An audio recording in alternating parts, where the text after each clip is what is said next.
In 1935, at the age of 8, my father helped his father grow vegetables. He would haul them by wagon, travel the neighborhoods to sell their product. He had a strong voice and a trusting smile.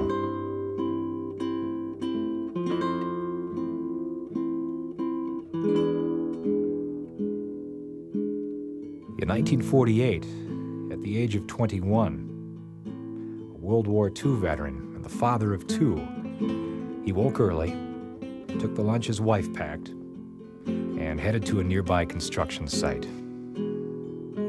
Each morning he'd ask to be hired, and each morning he would be turned down. Without a word, he would sit on the curb and watch the other men work. After days of observing this determined young man study every piece of equipment and every technique, the foreman finally recanted and hired my father.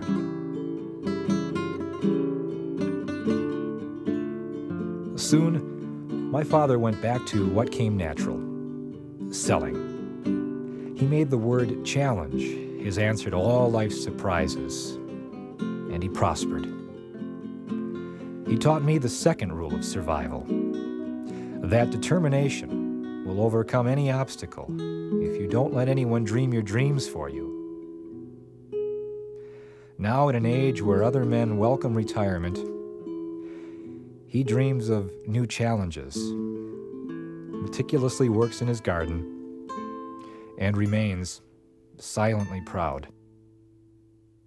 I can understand the parents' point of view. You want the best for your kids. You don't want your kids to be hurt.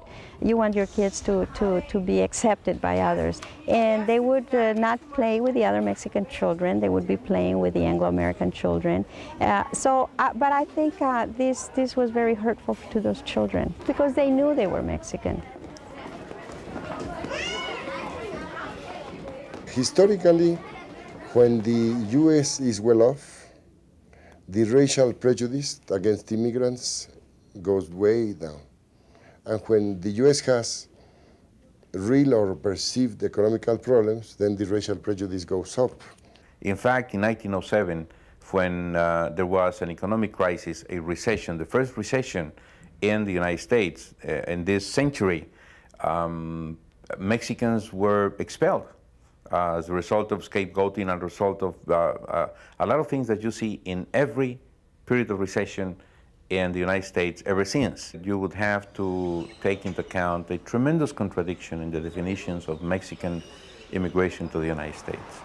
In Mexico, it is a positive definition. People think that it takes courage, it takes determination to take up the journey to go in search for a job to the United States. In Mexico, people think that the presence of undocumented immigrants in the United States and what they do in the United States is as legitimate as the profits made by those who hire them. It's as simple as that. That is a common view about that.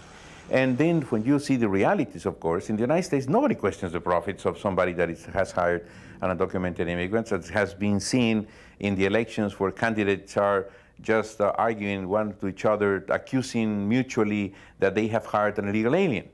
And so to us, that's a sign of hypocrisy that has to do with the contradictions between having a need for cheap labor on the one hand and rejecting this cheap labor as human beings.